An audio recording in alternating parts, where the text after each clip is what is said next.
بسم اللہ الرحمن الرحیم۔ سیدنا عبداللہ رضی اللہ تعالیٰ عنہ سے روایت ہے کہ نبی صلی اللہ علیہ وآلہ وسلم نے فرمایا، اللہ تعالیٰ نے بڑھاپے کے علاوہ ہر بیماری کا علاج نازل کیا ہے۔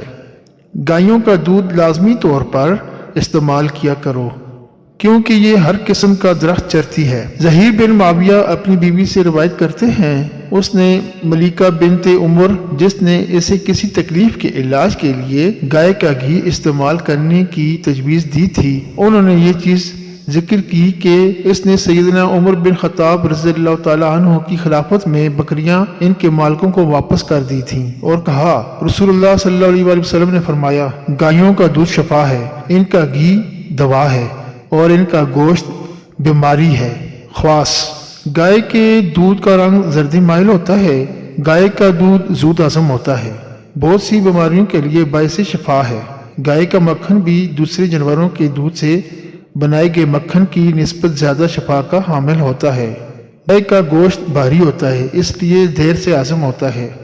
جوڑوں کے درد میں مبتلا شخص کو گائے کا گوشت کھانے سے پرہیز کرنا چاہیے۔